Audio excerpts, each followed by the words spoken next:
Welcome, everyone. It's great to be here today. My name is Lynn Glick. I'm the Program Director of the Discussion Project at the University of Wisconsin-Madison. I organized the project Write Curriculum and Teach. I came to this position about 25 years ago, after about 25 years in the public schools as teacher, librarian, and professional development coordinator. And now Mariana Castro, my co-presenter, will introduce herself. Hello, my name is Mariana Castro, and I am one of the curriculum developers and teachers in the Discussion Project. I'm also serving as Deputy Director at the Wisconsin Center for Education Research. I'm a consultant for WIDA, and I research and write about translanguaging. And like Lynn, before coming to UW, I was an educator for 16 years in Madison and working with science and ESL. Around the same time, I worked as an adjunct professor for about 10 years at a local private college. And now I've been here at UW for 15 years. Thanks, Mariana. Okay, so we are going to be co-presenting, as I mentioned before, so about half and half. We'll trade off. We're here today to talk about diversity and discussion. Just first, a little bit of housekeeping. We're going to be using the chat function throughout the session to provide resources and prompts, etc. And we're going to be pretty busy with our tech, so we won't be able to respond to every question or comment in chat, and we just want to acknowledge that ahead of time. But please consider your colleagues' comments and questions as an important part of this process, an opportunity for reflection.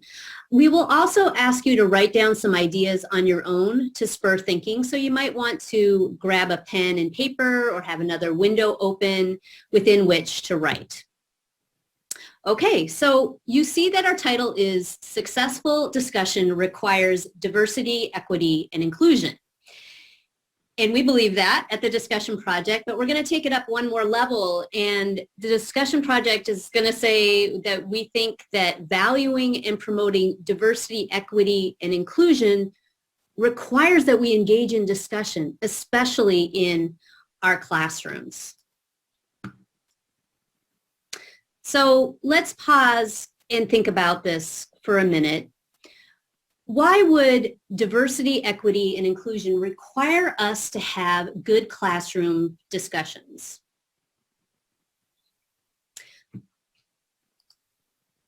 We have it up on the slide here, but we're also going to put it in the chat, this question that I just mentioned. And I'm going to pause for about 30 seconds so that you can write down some ideas about this. And then when you're done, we're going to ask you to post some of those ideas in chat. So right now, I'm going to time 30 seconds for you to write on this prompt.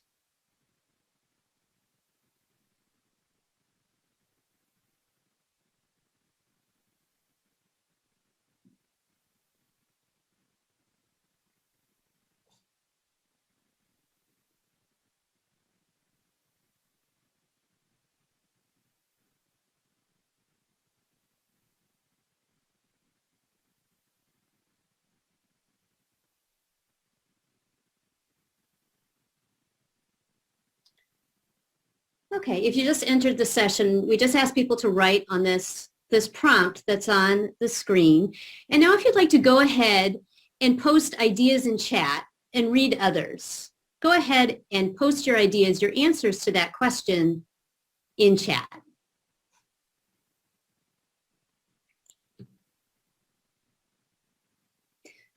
As you can tell, Mariana and I are trying our level best to make this a little bit more of an interactive session, which is kind of our stock in trade. So we're anxiously awaiting to see if anything pops up in chat on this question.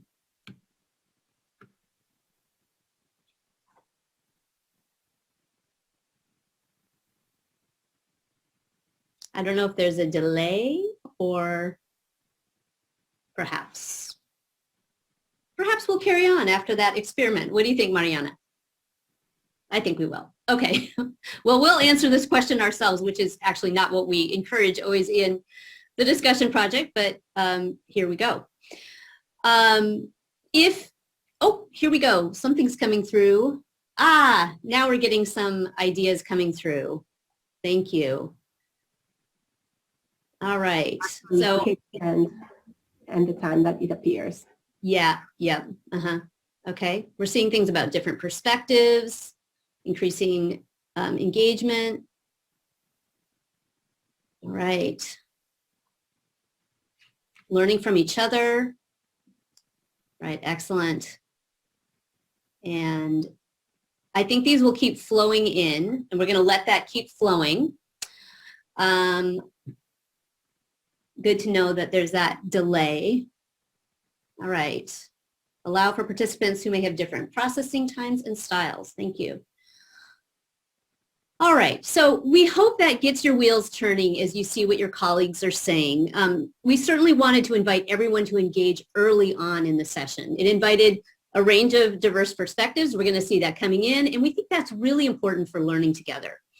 So why does the discussion project think that discussion requires diversity and diversity requires discussion? This is because on the college campus, the classroom is the crucible, and we mean that in a really good way.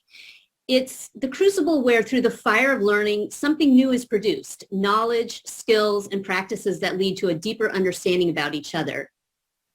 It's the place where different people come together to learn, people who may not have crossed paths otherwise, people who have different cultures, experiences, values, and beliefs.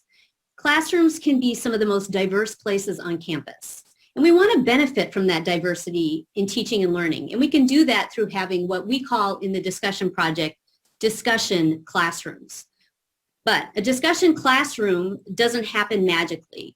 You have to be really intentional about building a discussion classroom. You have to plan for it. So it's through planful and high quality discussion that you can include diverse voices in the classroom, that you can achieve equity in participation, and that you can harness the value of diversity as part of the learning experience. And that's what this session is really about. Why discussion matters, why discussion is DEI and requires DEI, diversity, equity, and inclusion, and how to build a discussion classroom. So now I'm going to turn over to Mariana Castro. So before we go any further, I hope you are wondering what the discussion project is anyway. So we're going to describe the discussion project. I mean, you can see these lovely people in the picture. The discussion project is a professional learning course. So you can take it online, you can take it in person, but the focus is that it helps UW-Madison instructors design and implement high-quality discussion. As a matter of fact, we've taught over 600 students, instructors at UW-Madison across all schools, across all colleges, and nearly 100 departments. On the other hand, the discussion project is also a research project. It's a mixed method study to assess the effectiveness of the course itself, our ability to scale up, and the applicability of the course at institutions of higher education that may have student and faculty demographics that are different from those at UW-Madison. And another question we thought you might be asking yourself is why? What was the impetus for the discussion project? Why does the discussion project exist? And it came from out of several needs. So the first one is, you might remember that in 2016, there was a campus climate at UW-Madison. So a campus climate report. The discussion project was developed by the Dean of the School of Education, Diana Hess, who is the principal investigator of the project. And this was to directly and intentionally address the first recommendation that came out of that UW-Madison 2016 climate survey plan. And that was promoting instructional best practices that ensure an inclusive learning environment. So that was one of the first reasons why the discussion project came to be. The second one was really professional learning. We understand that college instructors don't get a lot of it, if any. They don't get a lot of training in how to teach, and especially how to teach using discussion. So many college classrooms are typically dominated by instructor talk rather than student talk. And one thing that we know from research is that the person taking on the cognitive load, that is the thinking, the listening, the speaking, is the person doing the most learning. So we want to make sure that students are part of that. And then the third reason was research. The review of literature that our team has done about the experiences of students who are not part of the majority in terms of race, class, and family educational capital suggests that these experiences truly affect their achievement. And we can see here some of the main research that we've reviewed. First, this is how this experience can affect achievement. First, there's a reduced sense of social integration, and that can lead to lower levels of academic achievement. And we can see here some of the literature that we found that this is nothing new. I mean, Tinto in 1975 was already seeing this, and this has been the same experience all the way to Braxton et al. In 2008. We find this over and over. We've also found that there are a lot of disparities in preparation, and this is due to lower quality high school experiences that can also lead to students who are beginning college with a skills gap that they must bridge. And that becomes an extra burden, as Flores et al. In 2017 wrote. And, there are also some disadvantaged college students who have to balance the competing demands of school and family obligations, like Jimenez and Silva et al. Wrote in 2009. And, unfortunately, pressed with difficulty in school, college students who come from disadvantaged backgrounds often do not feel entitled to reach out for help, as Jack found in 2014. So these pressures can make it more challenging to stay focused on academics, and they persist, right? So we keep seeing this link between academic achievement and both a sense of belonging and academic engagement. It is not surprising that research shows students of color, first-generation students, and low-income students have lower GPAs than advantaged students, and therefore they have lower college completion rates. So we posit the discussion builds community, builds a sense of belonging and understanding, and helps that all students, but especially students who are not from the majority population on campus, they can succeed academically. So we told you there were many reasons for the discussion project. So the fourth reason, and probably the most important for us, is that the discussion project exists because of students themselves. In addition to what we know about research and what we know about surveys, we have also heard directly from our students about the importance of discussion in classrooms and discussion classrooms, as we're calling them. We're going to share some quotes that came from our own qualitative research, and these are from students who are talking about their classes and instructors. I'm going to be quiet so you can read your screen. So as you can see, the student is talking about how they learn more in a class when the professor sets up good discussions. Here's another one.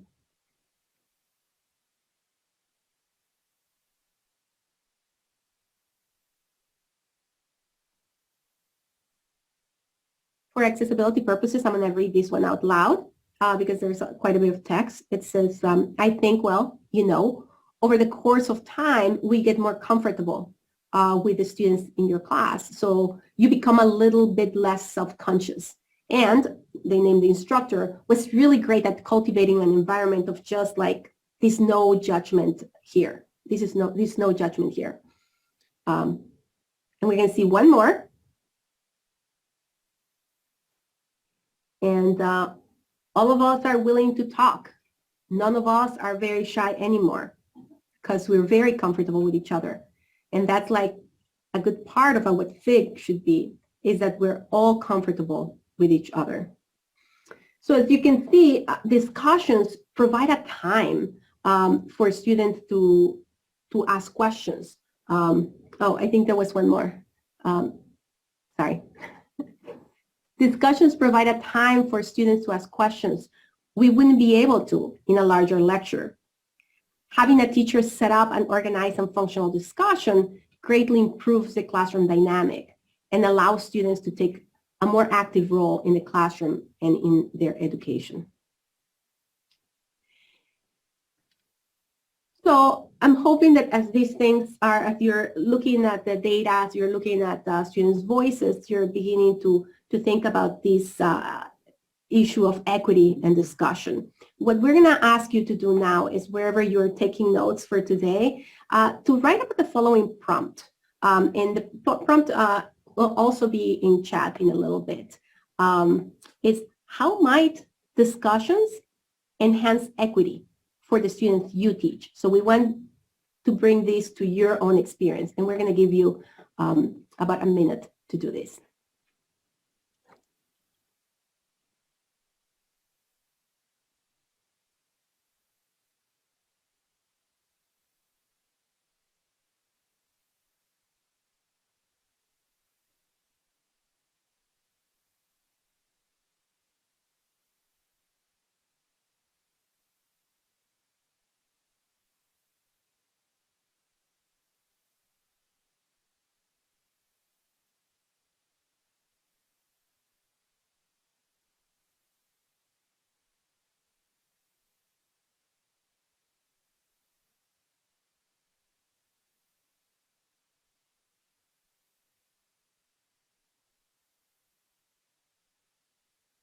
So thank you for writing. You will see that we'll ask you to write, and sometimes we'll ask you to share, and sometimes we'll just ask you to write, so that there's so much information that we're providing that we want to make sure that you have a little bit of time to think through it and then keep going. So now I'm going to pass it back to Lynn. Hey, everybody. Yeah, and now that we know how the chat delay is working, the next time we do have you write in chat, we'll spend a little bit more time looking at it and responding to it than we did before. I think we got we got spooked in the first instance. Okay, so moving forward here. For a high-level understanding of what the discussion project is about, we can turn to our tagline. You may have noticed it on the bottom of our logo.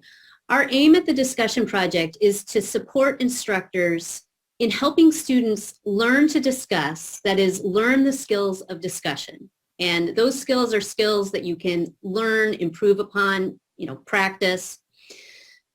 They're an academic skill, so learn the skills of discussion. But we also want students to discuss to learn. And that means to learn the content and the concepts of a course through discussion. We talked a little bit about research Mariana did that we have done as a team, other literature we've read. In terms of our own findings, there are three main findings that we have that indicate to us what helps students in discussion, and I'm going to talk through them. So the first is that students can engage more in discussion when they feel comfortable with their classmates. So for example, using names, first names in class, normalizing student talk right from the beginning, the first day, engaging in what we call low stakes opportunities for contributing one's voice, that makes all of the difference. You have to build community in the classroom for discussion to be successful. One way to think about this is that relationships really matter. And then the next two findings. More students are able to engage in discussion more effectively in small groups, and most students need structure and guidance to engage well in discussion. So what do we mean by this? Planning for small groups and providing clear instructions and processes, we call them protocols, really help create the environment for high quality discussions and broader participation. In brief, planning matters. So when we look at these findings, it's about relationships and it's about planning and structure. So what do we mean by discussion anyway? In order to plan for discussion, you have to have a really clear concept of what discussion is. So we're going to talk about that a little bit. There's a lot of different student talk in the classroom. So sharing, reporting, presenting, explaining, maybe even some complaining. That's all student talk. But discussion is a particular and very valuable type of student talk. Here is the discussion project's definition of discussion. I'm going to read it in a moment in case your screen isn't sized for good visibility. But just before I do, we reviewed the literature on discussion, everything that we could find discussion in higher ed and K-12, and when we launched into our research project. And we found that there wasn't a common definition of discussion, classroom discussion, that we felt captured what it's all about. And so after a lot of deliberation, we wrote our own definition, and it's really served us well to help teach people about discussion. I'm going to read it out loud, as I said before, and then I'm going to explain each key term. But first, the sentence: discussion is focused inquiry through speaking and listening that is purposeful, broadly collaborative, and that leads to deeper understanding through analysis of different perspectives. So let's just take it one at a time. Focused inquiry. This is really about digging in, questioning, trying out ideas. Focused inquiry is what really distinguishes discussion from other student talk. So if there's one nugget, that's one to take away. Obviously, speaking and listening, but we kind of forward that speaking is really important across any discipline and profession. Speaking is often something that is a competency. So working on both of those elements and having students grow in that area, grow in speaking, grow in listening. And of course, this involves respecting different voices, reading body language, knowing when to contribute and when to hold back. Purposeful. What do we mean by that? There are clear curricular and learning goals. That is, students know the purpose of why they're having the discussion in terms of the course. Broadly collaborative. For this, we really mean that the inquiry is done together. It's done equitably. Or you could think of it as broad participation, but it's really about that collaborative inquiry. Deeper understanding. Here, we're talking about the ways in which thinking should change or evolve in some way, that there's meaning making going on. We're not trying to indicate here that there should be consensus at the end. The idea is that as a participant, your thinking has changed in some manner, even if it's reinforcing what you already thought, but you have some more nuance to it. And then finally, analysis of different perspectives. Participants are entertaining and exploring different ideas. That is what is bringing them to that deeper understanding. All right, so let's pause for a moment and have you reflect on the following question. And I will read the question out loud, and Mariana is going to put it in chat so that you have a couple of ways to access it. The top, of course, is our definition of discussion, and the question is in the box. And the question is, how do these features, meaning the underlined parts of discussion, help promote diversity, equity, and inclusion in our classrooms? This time, I'm going to pause for a minute for you to think, and then you can start posting in chat. And we know that there's going to be a delay, and this time we'll really try and be patient and wait for those chats to come through. So right now I'm going to time a minute for you to think. Go ahead and start.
Okay, my lovely little timer just went off, and looks like we've got one comment coming through so far. Thank you very much, Amy, Shannon.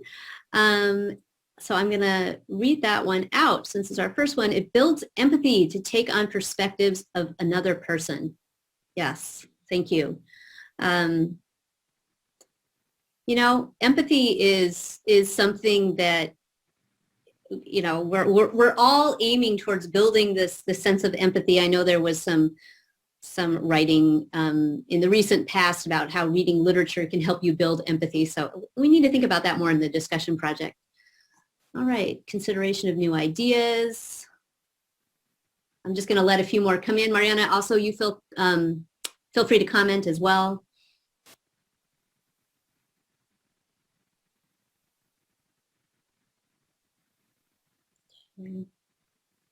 See this connection between inclusion, equity, and discussion. When you have equal opportunity for participation, you're able to allow more voices, and therefore you're able to learn from different perspectives. So thank you, Lai Wong, for sharing that.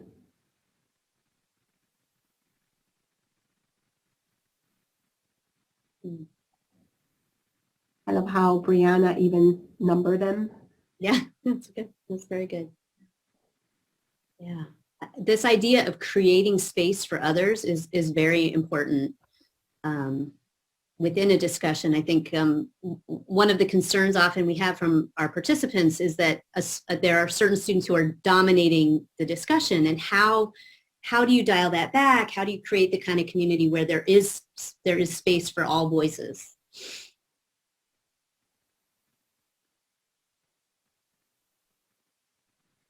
There's also this idea about rehearsal. You know, I know. Thank you, Kate Zaidon, to talk about creating opportunities to practice. So even listening and speaking, you need times to practice for many different reasons, and we'll talk a little bit more about that. But you know, it is true that you need to be able, as the instructor, to almost like create these opportunities. Mm-hmm. Mm-hmm. Right.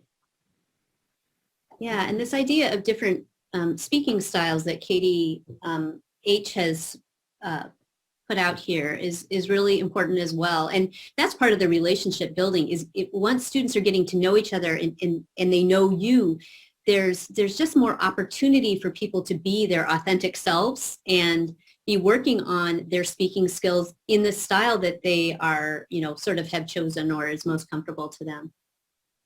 Right. I'm just going back up here. This culture of curiosity and unlearning versus knowing, right?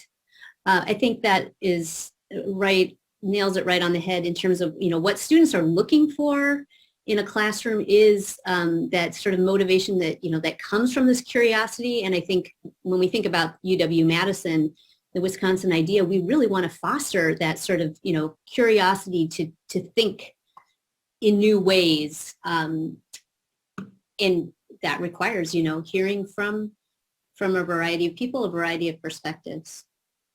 All right, anything else? We really thank everybody for jumping in here in our one little interactive feature. Anything else, Mariana? Any other comments? And these can keep coming in, by the way. No, I really love the idea that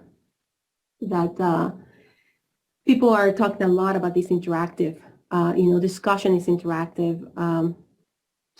So as you're thinking about this, I'm seeing that there's a lot of consensus that discussion is important. So as we think about discussion, the next question you might have is, so how, right? How does an instructor make discussion happen? So first, of course, knowing what it is in theory is always useful. But the second part is seeing it in action. And what we're going to give you an opportunity to do right now is to watch a video. And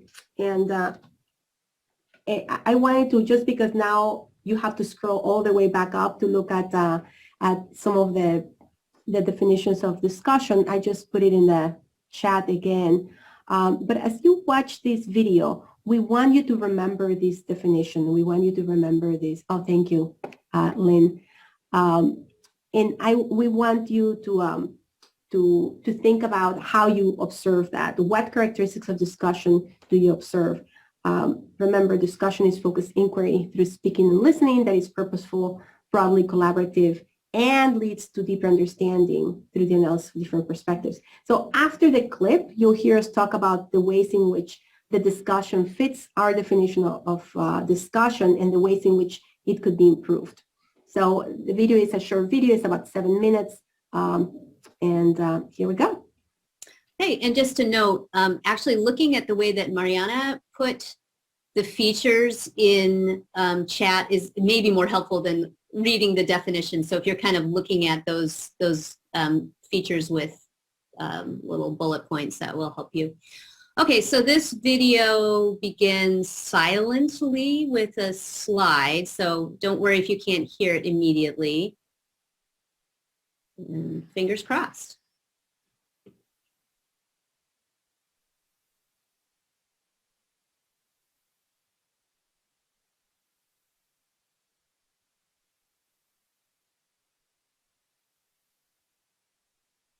Before the internet, people were still able to, get around and connect and communicate with one another, even though the internet, just makes it more accessible and easier. Yeah, that's a great question. Do either of you have a response to that? I just had a quick note on that. I think we have to be careful when we're talking about like intelligence and access to the internet, because we can't really assume that everyone has the access to begin with, and that doesn't take away from intelligence as a whole. Like rural areas or maybe financially they can't support having the internet all the time, or it's only an in-school thing. We can't necessarily tie that directly to intelligence, but at the same time, we do see an impact where people who are not able to access that and also maybe haven't had the schooling to a certain degree, we do see that as a negative effect. So I think we just have to be careful when we're talking about access to internet and just intelligence to make sure we're not excluding any of those groups that may be affected in one way or the other. Yeah, no, I definitely agree with what you're saying. I think that a lot of people really don't even know anything, so then they turn to the internet to try and give them that validation when they can spar with other people and, base ideas off one another or build ideas off one another and really get to that concrete type of learning and how they did it back in the day. Because one of the fears with internet and with learning over the internet is that, like, people will forget how to do basic things with one another, which they brought up in the article with, like, simple tasks aren't being able to do, aren't getting done anymore. Just communication with one another isn't as strong and prominent anymore. So, yeah. Lucia, I just want to loop back to what you said, because correct me if I'm wrong, you said that we can't assume that people without internet are less intelligent. Okay, so I guess that's my question. If you were asked or polled, and this is a group, if you were asked or polled, if somebody has never touched the internet in their life versus somebody who has access to the internet but everything else is equal, who is smarter? Because in my mind, I'm thinking, well, definitely it's the person who has access to the internet. I guess, and I know I mentioned in the article too, like our standard of judging intelligence is based on IQ, and that's rooted in standardized testing, which has in the past shown to have either like racist bias behind it or disproportionately affects minority groups, things like that. So I don't know if, I don't disagree that there's some sort of correlation, but I don't know if we can say it's a direct causation where no internet means they're automatically less intelligent. But I don't know how else to respond to that question, if anyone else wants to jump in on that. I don't necessarily, but I will say that another thing that I felt was that the internet's like a tool for us to use, and maybe the better question is how are we using that tool to advance our learning and intelligence, not necessarily do we not need it. Sometimes you don't need it and you can just go to a library and read a book, but that was one of the things that I came up with. If you guys have any thoughts on that. Yeah. I mean, I think to your point, Evan, my inclination, I started off the discussion not really having the answer, like, is it making us more intelligent or is it more harmful? But now I think now my intuition is to say it's definitely making us more intelligent because, or at least it's giving us quicker access to intelligence, which I think is by default making us more intelligent because we're able to just grab information so instantaneously, whereas like if I wanted to look up 10 different things using a library, it would take me like 2 hours to find all, or more, to find that information in a library. So it's saving time, which I think is intuitively making us more intelligent. We can use the internet and reading laterally and learning how to, say we don't need this or find the resources, because if we went to the library and was searching the library for hours, we'd be there for hours looking for the research that doesn't even help our research questions. So I think that the internet, or just having that access to the internet, really helps us be quick on our feet. And do you think that quickness corresponds to intelligence? So do you think the instantaneous access? I don't think that quickness corresponds with intelligence, because I think that how you utilize that quickness, or how you utilize that quickness to gain that intelligence. So if you were just to try and get that work done, you didn't really learn anything. But if you were to quickly assess the problem solve, and then move on, that's still learning and using skills of the internet to your advantage. So now, Lynn and I are going to do something that we call a mini fishbowl. And it's going to have to be a little adapted because we're in an online environment. But think about a fishbowl, right? And inside are the fish. That's where the action is happening. So Lynn and I are going to be the fish, but instead of swimming, we're going to actually be discussing. You're going to be on the outside, so you're going to be looking in. You're going to be listening. I was thinking that it's almost like a meta fishbowl, because that's exactly what we did, right? We watched the video from the outside, and now Lynn and I are on the other part in a bigger aquarium, and you're going to get to looking inside. So that's really cool. I just thought about that. But in a regular class, as a fishbowl observer, you'd have a task to keep track of the arguments that come up with follow-up questions. But in this exercise, you actually can sit back, relax. If you have some popcorn, bring it in. And optionally, what we would like to ask you is, if you have any ideas or if something resonates with you, maybe just post a comment once we're done with this. But what she and I are going to talk about is why we think this was a discussion and in what ways it could have been better. So we have, again, right in front of us the slide with the definition. And if you remember in the chat, you also have some of those key characteristics. So then we'll give you a chance to respond in chat. But for now, we're going to do a few minutes of this. So are you ready, Lynn? I'm ready. I'm ready. So one of the first things that I noticed is that there was broad participation. Everybody spoke. Now, some spoke a little more, some spoke multiple times, but everybody actually was able to participate. What did you notice?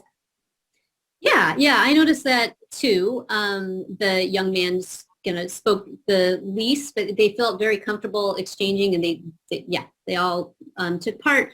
I really noticed that they were engaged in focused inquiry, in that they were trying to figure out together, kind of puzzle out if the internet was impacting intelligence. And this led to sort of inquiry around other concepts, or, like, what is intelligence anyway? So they did seem to be dug into that inquiry together.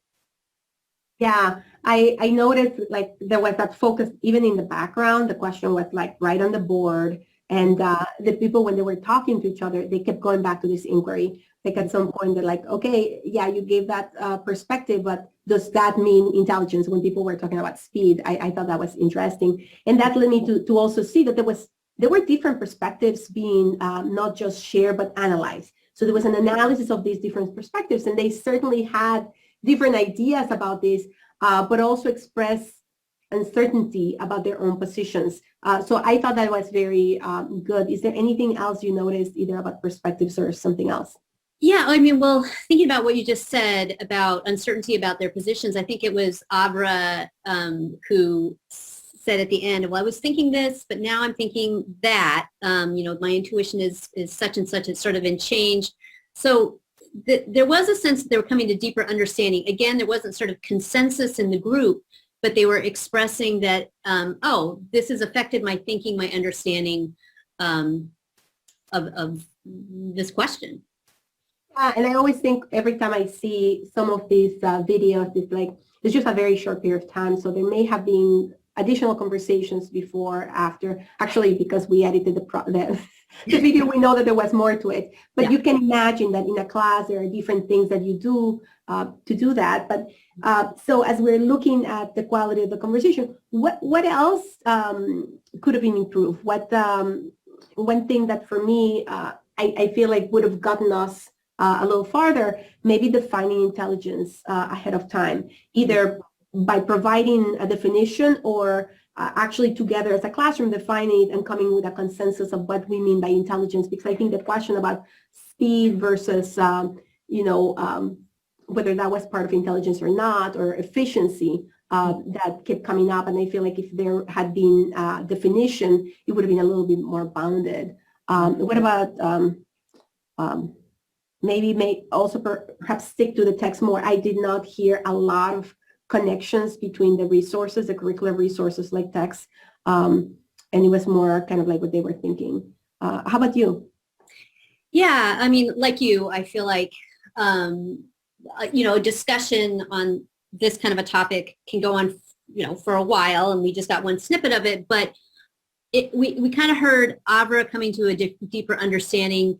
It would be good to have a better sense of how each person in the group was arriving at deeper understanding, and perhaps that occurred in the end. But that's something that you might be looking for as an instructor, to ensure that that occurs through the way that you plan the discussion. Okay, and now I'm going to do a director's cut. I've always wanted to do that, so cut. And now I would like to invite people to maybe just write one or two thoughts or reactions, either to what you observed or to the fishbowl or the fishbowl inside the fishbowl, the video, and in connection to our definition of discussion. And we'll give you plenty of time to type.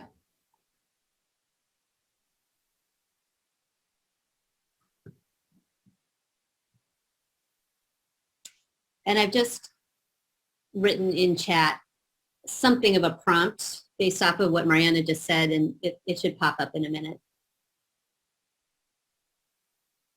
Thank you. And there it is.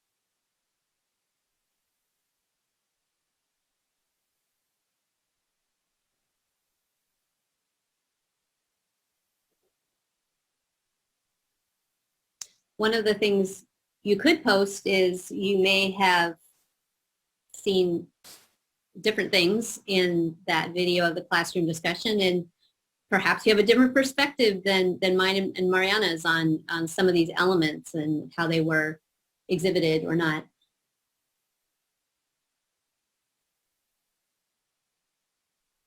Mm.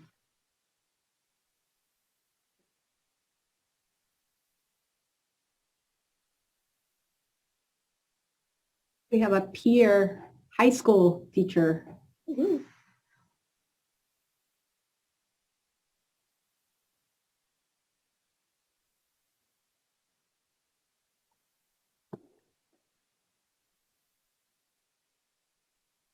Go ahead and read your colleagues' posts as they come in.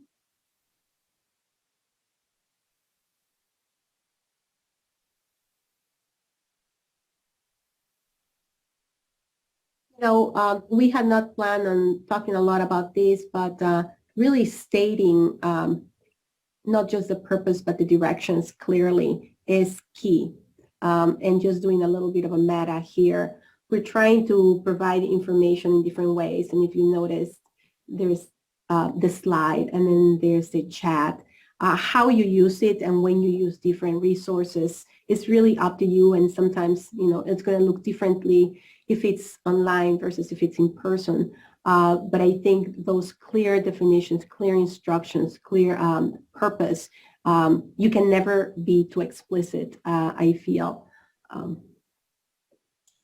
A little fun fact, background information, these students that they're real UW undergraduate students that we recorded, they have been in classes together and they've been in classrooms that we would consider discussion classrooms. And so, part of what you're seeing is the benefit of those students thinking about what discussion is, engaging in discussion, practicing it, debriefing it.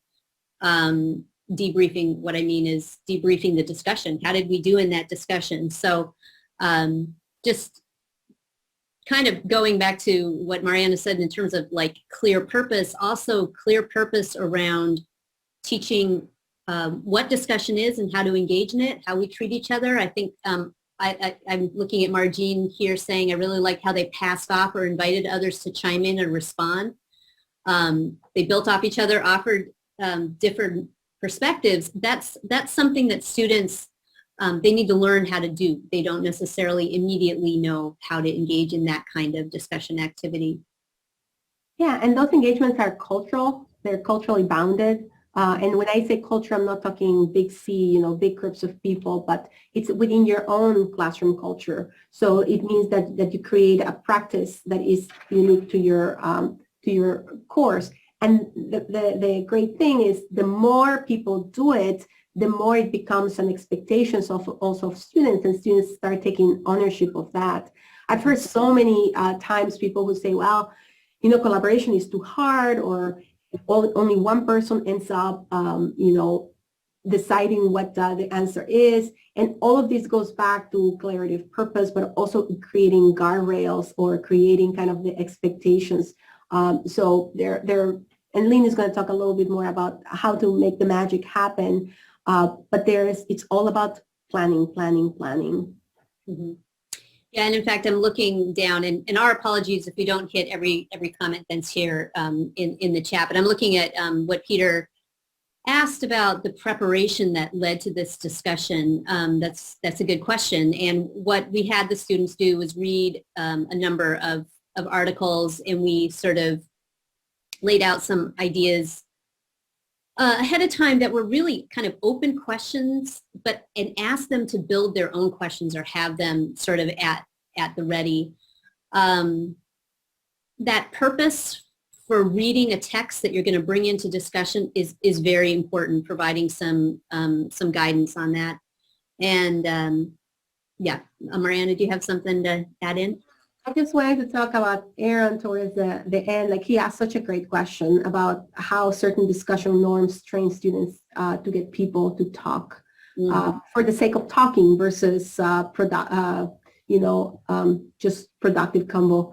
And I have to say, as an English learner myself, so I might be a different category, it doesn't start authentic. It doesn't, when you're starting something new, it doesn't feel like, oh yeah, it makes sense. So many times, certain students might need the language they need to use, and then they need practices. You need to design spaces for them to practice that language until they start owning it and they feel more comfortable using it. So it's both. Yes, there are many different ways of organizing it, but it's also the practice and providing those resources. And that's where I feel like the equity comes in, because some students might already come with those experiences back from high school, whereas other students may have not had it either because of the high school they went to, or because they're coming from a totally different culture where expectations are are very different for how you behave in a classroom. So thanks, that's all I have to say. Yeah, this question about authenticity I think is very important because we hear from students that oftentimes they feel like when they're engaging in discussion, it's a performance and they're doing it for points, for participation, and they feel their peers performing as well. And we really very much want to move away from that into more authentic exchanges. And so then I looked down at what Laura said. She said there were some spots where it seemed like students couldn't find a way to build on each other and instead change the topic, perhaps in an effort to just participate. Is there some sort of cue or strategy or different protocol that would help with that? That's a really excellent insight and question. And I think in some ways, it's very natural in human conversation to not necessarily know how to build and change the topic. And we all have this problem, or most people do, of thinking of what you're going to say rather than really listening. So that cue or strategy, the protocol to help, when we talk about a little bit down the line here about how to structure a discussion, and we can't go into depth, but we do in our course, that is the very thing that can help, is actually laying out the way in which students will interact with each other, which can seem a little bit over-structured at times, but it really does increase the mandate to really listen, and it provides everybody with a time when they can speak. And of course, you can shift from more structured protocols to more open discussion. You can go back and forth between them. But I think, Laura, you're, what I'm inferring there from what you're asking is right on target. That as instructor, you have to provide the structures that will help students listen and build off each other. Anything else, Mariana, before we close this part out? No, thanks. Okay, great. So just to say, for me and Mariana, we teach online together because the discussion project has an online and an in-person version. And so we're used to seeing the whole Brady Bunch of everybody on the screen. And this is an unusual opportunity, but also a situation for us. We're sort of, just using the chat isn't what we're accustomed to. Okay, so moving forward, I'm going to talk about how to make discussion happen, and it requires some really important ingredients, some of which we have already talked about. But I'm going to talk about these, talk through these key ingredients, and you'll see up on the screen here that community trust is paramount. We put that as number one on purpose, and you see norms and working agreements. So I'll talk about that for a minute. One component of building that community is to create norms and working agreements. The ways that we interact with each other are agreements about how we're going to proceed in a classroom. And these are important for balancing participation and providing equitable space for students to take part. And this is especially for students who experience exclusion from that research quoted earlier. These norms and working agreements, again, I'm going to show you an example in a moment, they really can support social integration. So what you see on the screen right now is the norms and the working agreements for the discussion project virtual. That is our online version, which is why it says online working agreements on the right. I'm going to pause so that you can skim them.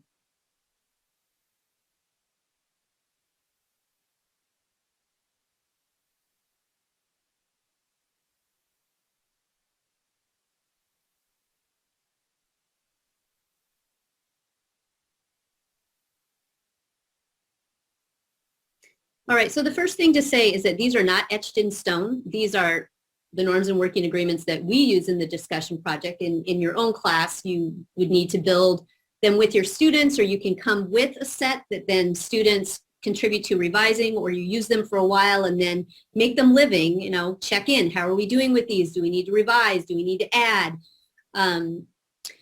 So you'll notice the norms are conditions for shared learning, such as presuming positive intentions.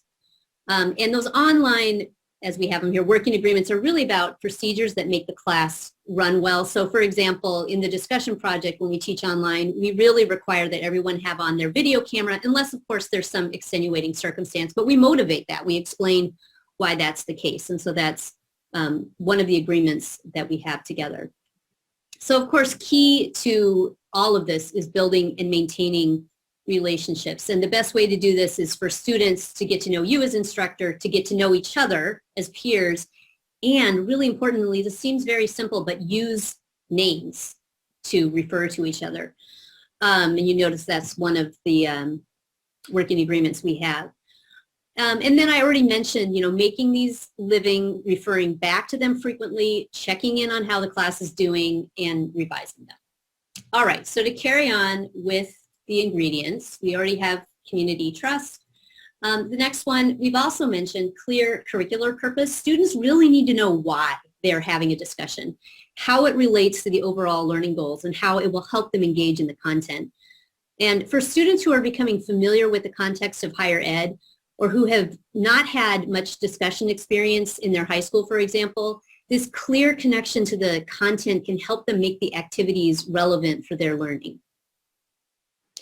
And then we've already mentioned, and Laura brought this up with the protocol, but planned and structured processes from the beginning. And from the beginning, we mean from day one. So we talked about small groups, but the why, of course, is that students are more likely to participate in a small group, and so you want to toggle between small group and large group. It increases participation. And then the how is really about how you structure and facilitate that discussion. Planned ahead of time and paced out protocols or processes are one good way to structure that small group discussion.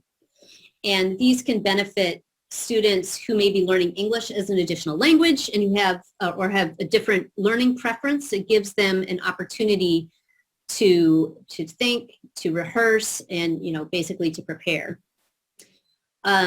So we haven't mentioned this a lot, but hopefully you've already seen us do it. The thinking time is something that's often left out in classes.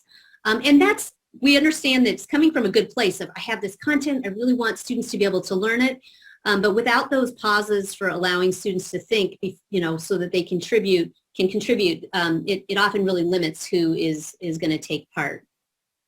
And another thing to think about in these small groups and structures is that students are learning from each other. They're seeing models from their peers about how to interact. And if you built that safe environment, they're more likely to inquire together to understand the content. All right, so that was a lot. Sorry, I've gone too far here. Effective prompts and questioning techniques. Can't emphasize this enough. Again, thinking of the diversity of experiences in our classrooms, effective prompts or questions provide the opportunity to participate in meaningful ways and interact with each other. Without an effective prompt that you've kind of tried out ahead of time to see if it probably will work, students can get really confused or overwhelmed if the question is too broad, for example, and they can lose the momentum for the discussion. And by broad, I mean like too complex, too many parts to it. And then the questioning technique, the way that you ask the question matters. You can invite broader participation and ensure equity of voice to really fuel that learning if you've thought ahead of time about this class at this time in this place, this set of personalities. What is my best way here? How much should I pause? Should I call on people and allow them to pass if necessary? Should I ask for volunteers? Do I need to pause and really think about inviting new voices into the room? So that the questioning is beyond just drafting the questions. It's also about how you do it. And then finally, number 5 here is reflection and formative assessment for improvement. So what do we mean by that? Once you've had a discussion, giving students time to think about, well, how did that discussion go? What did we learn in it? How did we do as a class? How did I do as an individual in that discussion? And that's really that formative assessment for improvement. You can't really improve unless you practice, reflect on it, and kind of think about what do we want to do next. And just in general, it provides us with the opportunity to guide learning in the moment and not at the end once we don't have opportunities to change the course of learning for our students. The same thing with discussion. You want to do that formative check-in early on so that you can improve the discussions over time. All right, so all of these ingredients help to cultivate and maintain a classroom climate that helps produce what we've been calling a discussion class. And you might be thinking to yourself, well, you know, is there a particular size for a discussion class? We tend to think that classes with, 50 or 40 or fewer students are classes in which you can set up discussion. And sometimes the furniture fights with you, but you can pull off discussion in a class of that size. Beyond that, it's more sort of interactive lecture. You can do turn and talks. You can do a bit more kind of sharing, but actually getting a discussion with back and forth and inquiry is much more difficult in a larger class. Okay. We would like to provide you with a resource to help you think about what goes into a good discussion. There's a document from the discussion project. It's called Tips for Improving Discussion, and it touches on a lot of the points that Mariana and I have made, and it especially emphasizes that it's the relationships within the classroom that make that discussion hum. So in the chat, Mariana is going to put a link to a document. We hope that this works. You may have to just like copy it and paste it, I think, rather than click on it. Within that document, there's a link to a resource from the Derek Bach Teaching and Learning Center at Harvard University. It's called Navigating Difficult Moments. And that really gets into, and this is something that we work on within our discussion project course, but it really gets to the times in classroom discussion or interaction where an inappropriate comment is made. For example, what as an instructor, what is your responsibility, and how can you make that a teachable moment and handle it in a productive manner.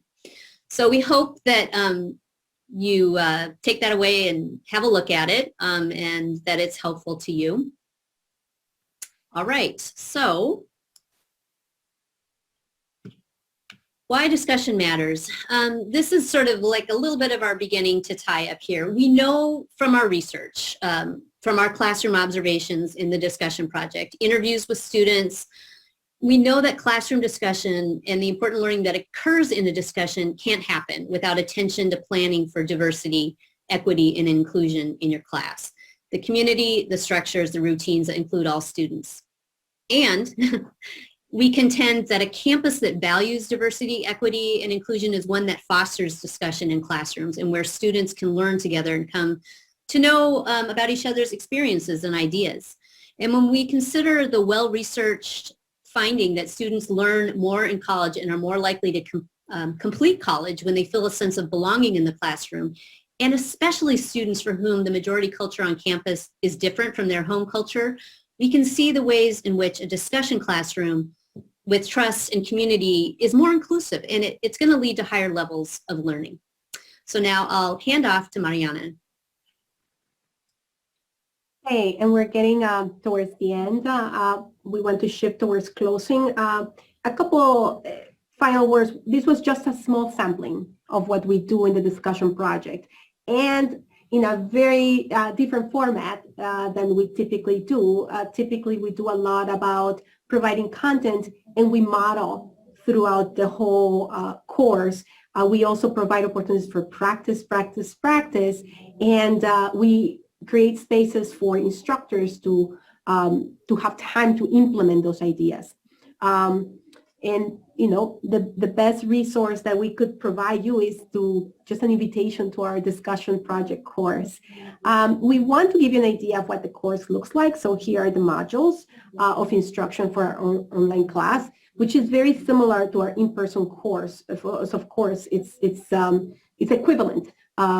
But it's similar in process. As you can see here, for the in-person, there'll be courses that will run starting January 2022 and throughout semester 2. and applications are open. But let me tell you a little bit about the modules. We have 7 modules, and they're organized differently. For example, online, there are actually 7 different times that we meet, and they're each about 2 hours long.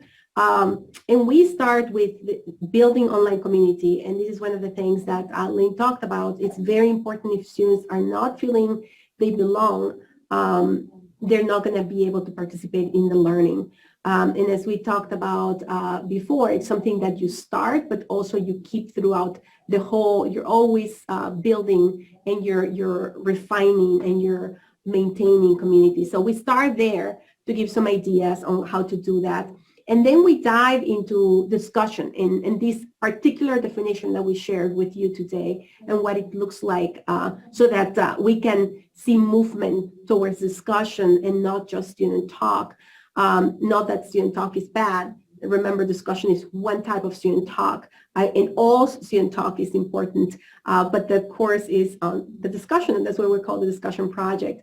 And then we spend time thinking about how you structure discussion, and probably one of the most challenging things, which is crafting questions. And we spend time looking at good questions and practicing creating questions. And we always tell people, as you create questions, try them with your friends and family. As long as they're still talking to you, there will be good people to provide you with feedback. And as we talked about, the small group discussion is important, but there's also the reality of our courses is that there's also whole class facilitation, right? There's a lot of whole class discussion, and many times is even the debrief of the small group, and is where a lot of the ideas get solidified. So having a good class facilitation techniques are important, so we spend a whole module on that. And then we spend some time on thinking about how you plan for the discussions, where are the different things that come together, and we give people time to plan their own discussion.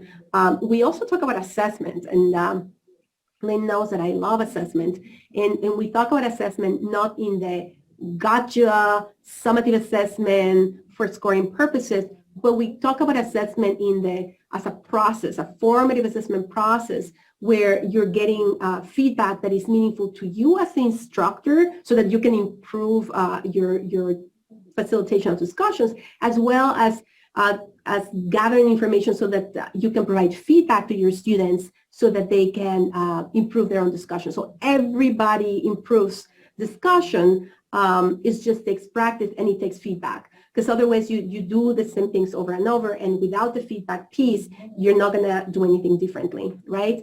And like I said, after we've given all this information, we actually have our participants plan for a discussion and provide each other with feedback.